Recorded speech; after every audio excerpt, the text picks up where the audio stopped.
అవును. అంటే ఈరోజు వాలంటీర్స్ కూడా ఆందోళన చేస్తామని చెప్పే పరిస్థితికి వచ్చారు కదా.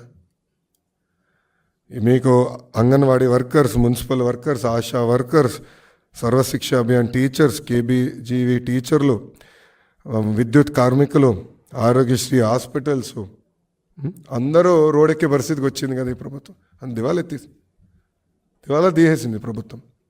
అయిపోయింది, డబ్బులు లేవు. నేను చాలా స్పష్టంగా అంగన్వాడీ వర్కర్స్ ఏం కలిసినప్పుడు చెప్పా, మీరు న్యాయబద్ధ అయిన డిమాండ్లన్నీ తప్పనిసరిగా మన ప్రభుత్వ అధికారంలోకి వచ్చిన తర్వాత మేము అమలు చేస్తామని చెప్పాం. మీరు చూస్తే వాళ్ళు నన్ను అడిగారు మేనిఫెస్టోలో పెడితే బాగుంటుందని. వాళ్ళకి ఒకటే చెప్పా, మేనిఫెస్టో మేము చాలా స్పష్టంగా సూపర్ 6 అనుకున్నాం. ఒక 2-3 జనసేన వాళ్ళు ఇచ్చింది మేము దాంట్లో పొందుపరుస్తాం, అంతవరకే తప్ప అదనంగా చేయట్లేదు ఈసారి. కానీ గతంలో అంగన్వాడీ టీచర్లు జీతం పెంచుతామని తెలుగుదేశం పార్టీ మేనిఫెస్టోలో పెట్టలేదు, అయినా కూడా వాళ్ళ జీతం పెంచాం. సో 2014 నుంచి 2019 వరకు నేను ఎవరు గురించి అయితే నేను మాట్లాడాను, వాళ్ళందరి జీతాలు పెంచింది తెలుగుదేశం ప్రభుత్వం. అదేవిధంగా రేపు అధికారంలోకి వచ్చిన తర్వాత తప్పనిసరిగా వాళ్ళని ఆదుకుంటామని నేనే స్వయంగా వాళ్ళని కలిసి హామీ ఇస్తాం జరిగింది. అది క్యాండిడేట్ తెలుగుదేశం పార్టీ మా జాతీయ అధ్యక్షులు వారు నిర్ణయిస్తారు. అది క్యాండిడేట్ ఉంటుంది.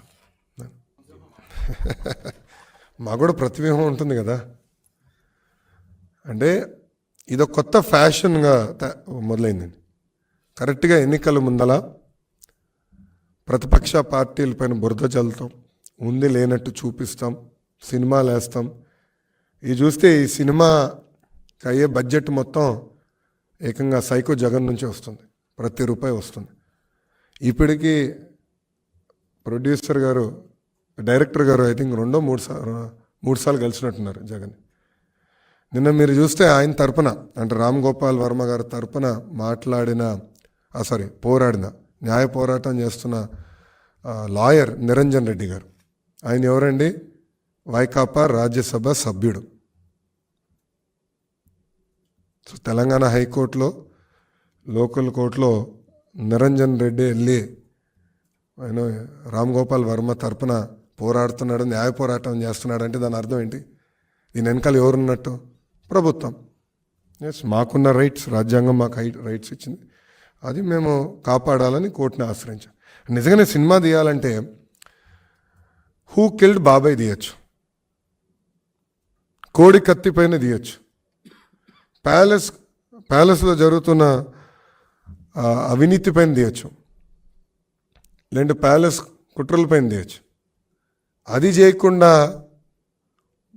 లేనిది ఉన్నట్టు చూపిస్తే తప్పనిసరిగా మేము పోరాడతాం. మాకు రాజ్యాంగం కొన్ని హక్కులు కల్పించింది, ఆ హక్కులనే కాపాడాల్సిన బాధ్యత కోర్టుల పైన కూడా ఉన్నాయి. నేను సెన్సార్ బోర్డు స్టేట్కి రాశాను, సెంట్రల్ సెన్సార్ బోర్డు కూడా రాశాను, కానీ వాళ్ళు మేము రాసింది పట్టించుకోలేదు. అందుకే మేము కోర్టుని ఆశ్రయించాం. జనవరి 11 వరకు మళ్ళీ స్టే చేశారు, 11th మళ్ళీ వింటానని కోర్టు చెప్పింది. ఈ లోపల వీళ్ళు ఏం చేస్తారో చేయండి, we are ready for it, will face it. మేము ఎక్కడ తీసుకోలేదు కదండి. ఫండమెంటలీ నేను అనేది ఏంటంటే, నేను ఎక్కడ చెప్పానండి, మీరే అంటున్నారు. నేను ఎక్కడ చెప్పలేదు, వస్తున్నారని నేను చెప్పలేదు, తీసుకుంటున్నాను కూడా నేను చెప్పలేదు.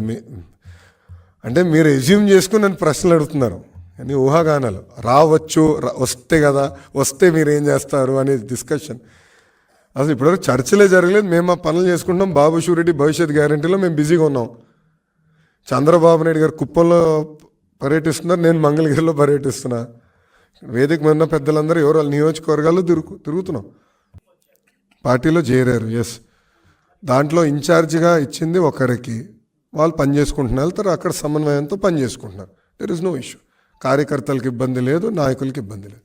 అది క్లారిటీ ఉంది, అది స్పష్టత ఉంది. సీట్లే అది పండగ తర్వాత మారుతారని ప్రకటిస్తారని ఇద్దరు చెప్పారు కదా, పవన్ కళ్యాణ్ గారు, చంద్రబాబు నాయుడు గారు చాలా స్పష్టంగా పండగ తర్వాత చెప్తున్నారు. క్లారిటీ మాకు ఇంటర్నల్గా అయితే ఫుల్ క్లారిటీ ఉంది. మా టీవీ నేను ఎన్టీవీ రాలేదు ఈరోజు, అది వచ్చి ఇద్దరు పక్కన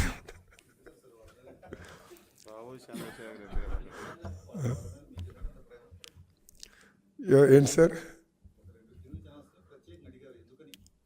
అంటే వాళ్ళు కూడా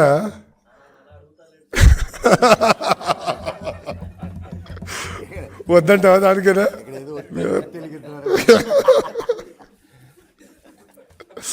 చాలా ఆఫ్ రికార్డ్ మాడదాంలేండి, మనల్ని ఎక్కువ వీల్ అవుతున్నాడు.